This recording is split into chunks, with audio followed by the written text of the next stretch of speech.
Welcome to Daily Life in the Past. Here, we explore how ordinary people lived before modern technology and comfort shaped everyday life. If you enjoy learning about the past, feel free to leave a comment and let us know where you are watching from. And if you would like to support the channel, a like or subscription is always appreciated. For most of human history, people did not tell time the way we do now. They did not look at a wristwatch, set alarms, or count the minutes until the next appointment. Yet they still organized work, meals, worship, travel, trade, and rest. They did it by reading the world around them. In daily life, time was usually understood through light, weather, routine, and shared signals. People measured the day by where the sun was, how long shadows were, when animals behaved in certain ways, and when important tasks had to happen. They relied on well-known rhythms: morning light, midday heat, evening dimness, and nighttime darkness. They also relied on social rhythms: when the town gate closed, when the market opened, when prayers were said, and when the main meal was served. This video explains how people structured daily life without modern clocks. It looks at several systems used across history and shows a key point. Many older societies treated time as flexible and connected to nature, not as a fixed line divided into equal hours. First, it helps to separate three different ideas. One is natural time. This is time based on the sun, the seasons, and the needs of living things. Natural time is not the same every day. Winter mornings come later. Summer evenings last longer. Work changes with planting and harvest. Another is social time. This is time based on agreed routines and signals. A bell might announce a prayer. A horn might signal the closing of a gate. A drum might call workers. Even if no one knows an exact number, everyone can still act together. A third is measured time. This is time divided into units that are supposed to be equal, like 60-minute hours. Many people assume this is ancient, but equal hours and strict schedules became common only when reliable mechanical clocks spread widely, and when workplaces demanded more exact coordination. Before that, most people lived with a mix of natural time, social time, and only limited measured time. Now let us walk through the day as earlier societies often experienced it.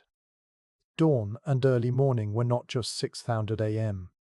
They were a set of conditions. Dawn meant first usable light. In farming areas, people got up when the light was enough to move safely and start tasks. In many homes, there was no bright indoor lighting. Starting the day was tied to daylight because light meant you could see, work, cook, and travel more easily. In many places, the first big decision of the day was simple: is it light enough to begin? That question mattered more than the exact minute. Morning tasks were often those that took advantage of cool air. In warm climates, heavy labor was easier in the early hours. In colder climates, early morning might involve tending fires, feeding animals, and preparing tools before heading out. Breakfast, when it existed as a distinct meal, could be small and practical. But even meals were often flexible. In many agricultural settings, the main meal might be in the middle of the day, when workers returned from fields or took a break. As the sun climbed, people used the sky as a guide. Mid-morning could be understood as the time when work was fully underway, shadows were shorter, and the day had settled.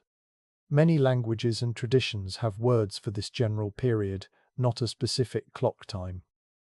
Midday was one of the easiest points to recognize, because it was tied to the sun's highest position. Shadows are at their shortest around midday. People could observe this directly. In fact, in several cultures, noon was less about a number and more about the moment when the sun reached its high point. However, it is important to understand that even midday was not always treated as a single precise instant. Without a clock, midday could mean a window of time around the sun's high position. For everyday life, that was usually accurate enough. In hot regions, midday could be a natural limit on work.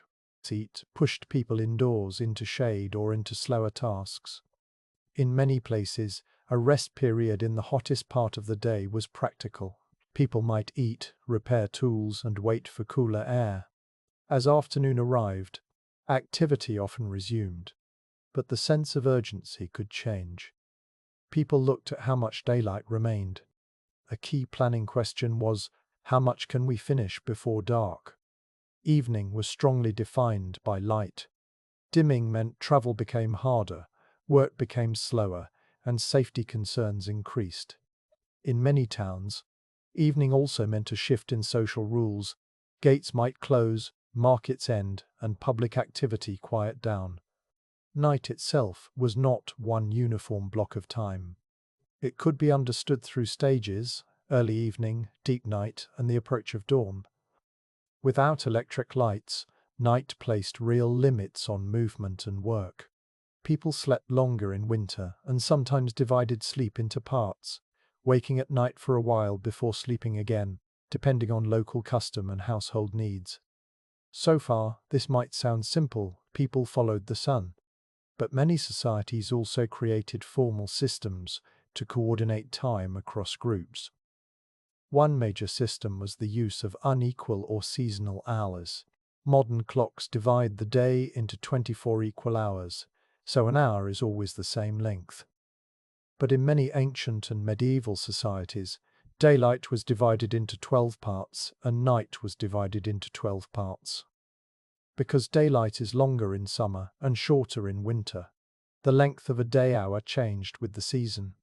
That means an hour in summer daylight could be longer than an hour in winter daylight. The word hour did not always mean a fixed 60 minutes. This approach matches how people experienced life. In summer, there is more usable light, so it makes sense that the working hours stretch longer. In winter, the day is shorter, so the working hours shrink. This way of dividing time was used in the Roman world and remained common in Europe for a long time. If your community thinks of the day as 12 daylight hours, you can still plan. You can say, meet at the third hour, meaning about 1/4 of the way from sunrise to sunset. You do not need a modern clock to make that useful. But to make it work in real life, people needed tools and signals. The simplest tool was the human eye and memory. Farmers and travelers learned how the sun looks at different times. They noticed the direction of light, the color of the sky, and the feel of heat. Shadows were also a practical guide. A stick in the ground can show the movement of the sun, even without marking a dial. The changing direction and length of the shadow provides a rough schedule. More advanced versions of this idea became sundials. Sundials were used in the ancient Mediterranean world and elsewhere. A sundial could show the progress of the day by the position of a shadow. Many sundials were designed for seasonal hours, not equal hours. They could help people coordinate public life, courts, meetings, and other events. However, sundials also had limits. They do not work in cloudy weather, indoors, or at night. They must be correctly placed and, in some cases, matched to the local latitude. This is one reason why sundials were helpful, but did not create the kind of strict time control we associate with modern life. To measure time without sunlight, people used other methods. One method was the water clock, sometimes called a clepsydra. Water clocks measure time by water flowing at a steady rate, either dripping into a container or draining out of one. Water clocks were used in several ancient societies and could help with timing speeches, guard duties, or nighttime routines. Water clocks still had challenges. Water flow can change with temperature and maintenance. They require supervision, refilling, and calibration. They were often used in special settings rather than in every home. Another method was the hourglass, which measures time by sand flowing through a narrow opening. Hourglasses became common in later periods, especially in settings where a fixed interval mattered, like timing certain work periods or tasks. Like water clocks, they measure intervals rather than giving a full time of day connected to the sun. Many communities also relied on sound signals. Bells, horns, and drums helped coordinate groups. A bell could announce that a certain phase of the day had arrived. This matters because one of the biggest problems without clocks is not personal awareness. The bigger problem is coordination. Even if each person can guess the time from the sky, people still need a shared signal to act together. Religious life provided some of the most organized time structures.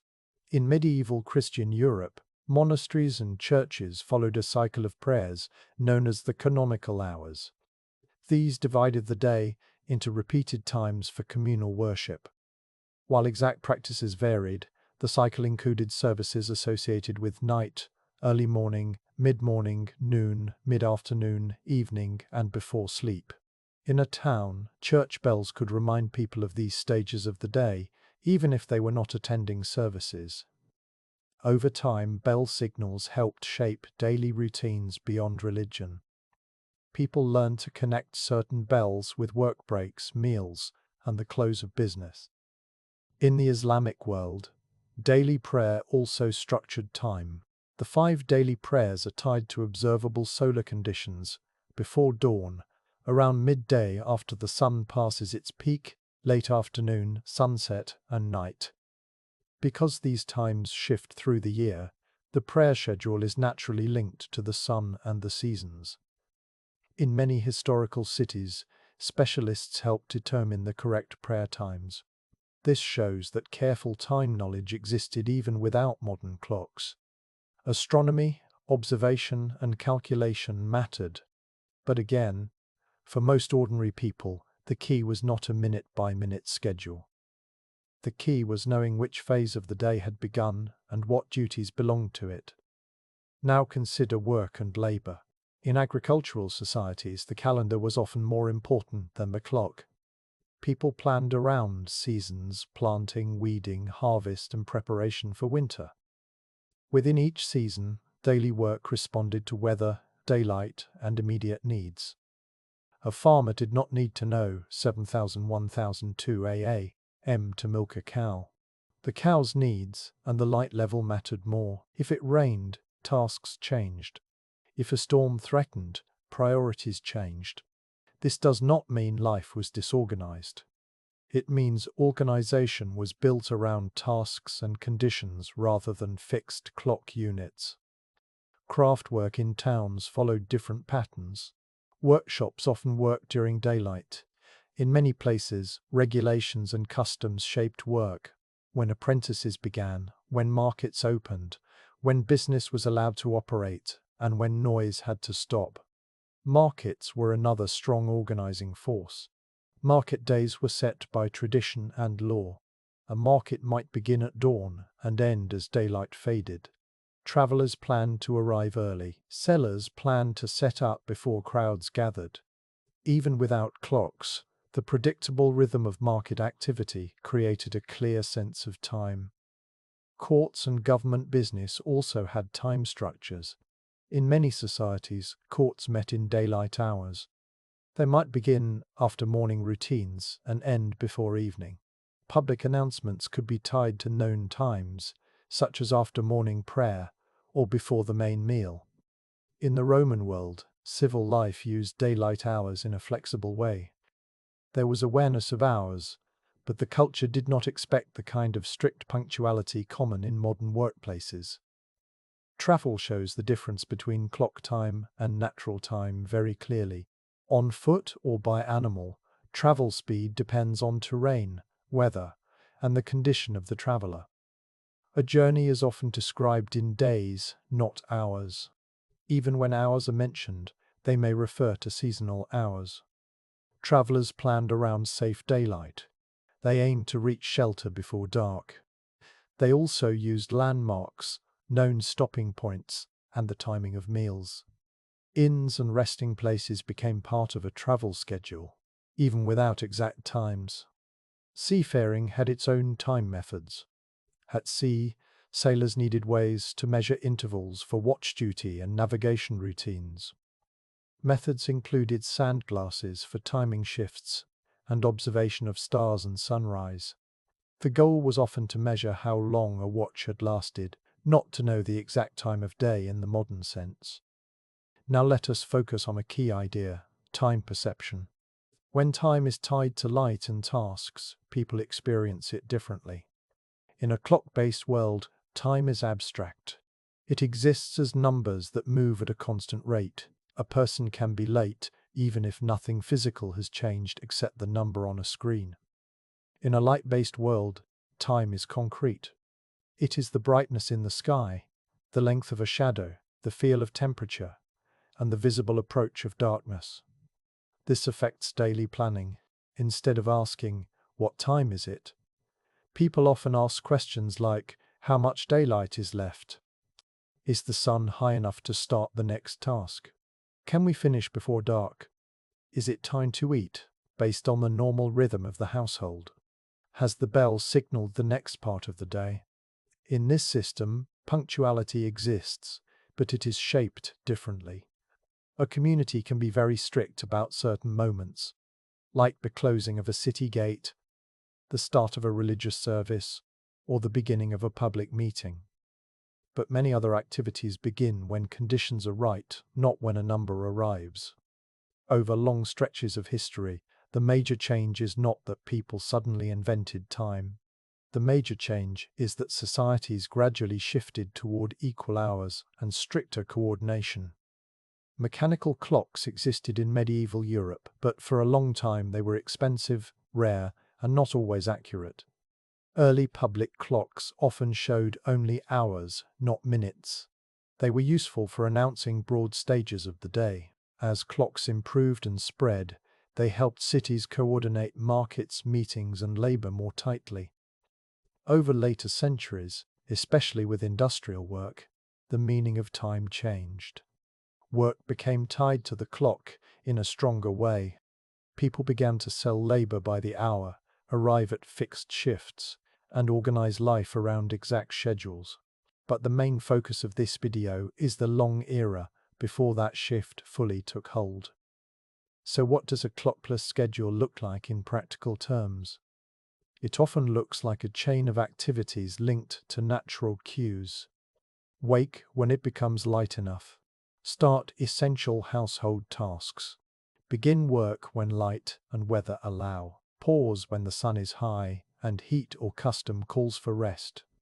Resume as afternoon cools. Stop when light fades. Eat when food preparation fits the day's rhythm. Sleep when darkness and fatigue make rest the sensible choice. Alongside this, social systems add structure. Bells or calls mark prayer or community events. Market customs set regular patterns. Rules about gates, curfews, or noise shape evenings. Household habits pass from one generation to the next. In this way, daily life remains organized without requiring a person to measure each hour precisely. A final point is important. We should not confuse lack of clocks with lack of knowledge. Many societies developed advanced astronomy and careful observation. They tracked seasons, predicted celestial events, and built instruments that could measure time. But most people did not need that level of precision to live their daily lives. What they needed was a stable rhythm shared by others. Before modern clocks, that rhythm came from the sun, the season, the work, the community, and the repeated patterns of ordinary life. This is how people structured their day, not by counting minutes, but by reading light and matching activity to the natural and social shape of time.